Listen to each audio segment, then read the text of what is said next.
Sisters, the Lord is with you. And also with you. We continue listening to God speak to us from the Gospel in the tradition of Matthew. Glory to you, O Lord. Jesus took Peter and James and John and led them up a high mountain by themselves. He was transfigured before them. His face shone like the sun, and his clothes became white as light.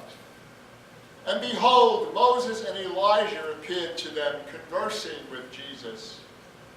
Peter said to Jesus, "Lord, it is good for us to be here. If you wish, I will make 3 tents, one for you, one for Moses, and one for Elijah." While he was still speaking, behold, a bright cloud cast a shadow over them. And then from the cloud a voice came and said, "This is my beloved, with whom I am well pleased. Listen to him." When the disciples heard this, they fell prostrate and were extremely afraid. Jesus came and touched them and said, "Get up and don't be afraid."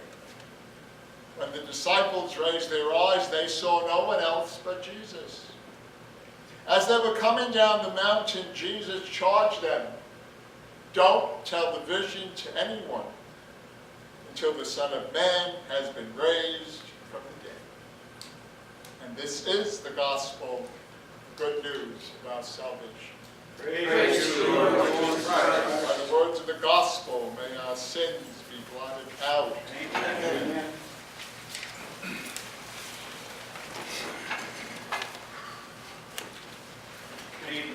Good evening.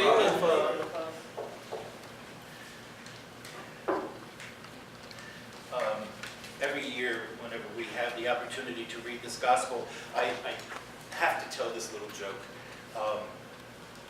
Did you know that there were television in the days of Jesus? No. Yeah. And it's his right here. He said to the disciples coming down, "Tell the vision to no one until the Son of Man rises from the dead." Okay. But now I got that out of my system. You have too much free time. Today we celebrate a day in which, once again, Jesus, in his own way, attempts to ratify and clarify that he is truly the Son of God. When I had the opportunity to study in Israel, we went to Mount Tabor, and traditionally that's the mountain that they were talking about. Mount Tabor is somewhere in the middle of the country, and it's on the field of Jezreel. And there's really nothing around it. When you talk about a mountain, what it is a great big hill. And it stands out. I mean, it's like a big hill in the middle of just plain, land. And so we had the opportunity to go up there, and there's a beautiful, ornate Greek Orthodox church at the top. But this is a means by which Matthew tries to bring together the old and the new. Scholars tell us that Matthew's gospel was written in 5 books to mimic the 5 books of the Pentateuch, or the Torah. And in each one, we see Matthew presenting Jesus as the new Moses. And so when the vision takes place, you have these 2 people who are the pinnacle of these 2 traditions, the law, Moses, and the prophets, Elijah. And so you have Jesus here in the middle of these 2 very important elements within the Jewish society, the law and the prophets. That is what Jewish theology was based on. That is what Jewish worship was based on, those 2 principles of the law and the prophets. So we have these 3 individuals, Peter, James, and John, his inner circle, following him up the hill, not knowing what's going to happen, and going through this theophany, this manifestation of God's glory. words that God speaks to them is the same words that we hear in the Jordan River when Jesus is being baptized. Behold, my beloved. I remember reading about this, and one of the statements that this author made was that in using that term, my beloved, God was using a pet name for Jesus. We all have names that we use for friends, a nickname or whatever it was, and maybe even if we had children or grandparents or whatever it might be, we had a nickname or a name of affection. A dear friend of mine's mother always used to call him Precious. I didn't know what Precious was about him, but anyway, he was Precious. And on the other hand, Jesus said to his disciples, when you pray, pray thus, Abba. Another term of affection. And in this we see a very important relationship between Jesus and the Father.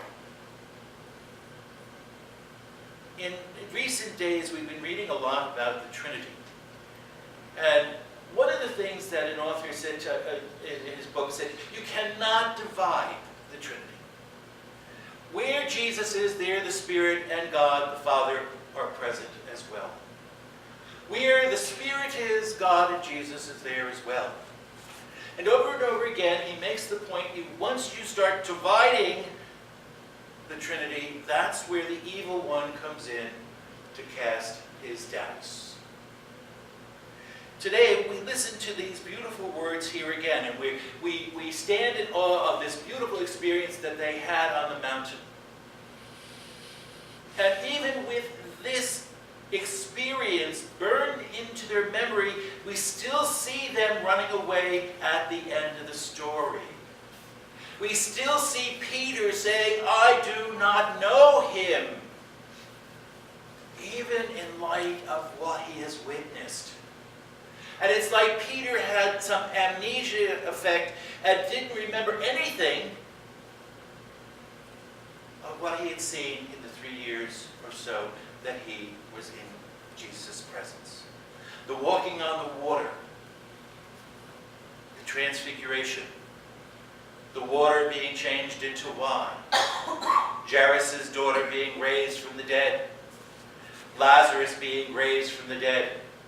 One would think that with all these experiences, these disciples would have been steadfast in believing that Jesus was truly God.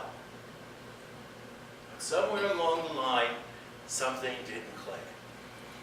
And so once again, we have Matthew presenting to his community the reality that Jesus is the Son of God. That this is the faith of the church. And it's not just the fact that Jesus is the son of or the product of the Father. Jesus is God. Jesus is God. And so we see this manifestation and we stand in awe. And it is good for us to be here. It is good for us to experience this.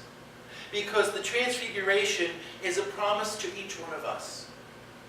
That the ordinary will become extraordinary. The plain will become dazzling. And this is what is promised to each one of us who are faithful.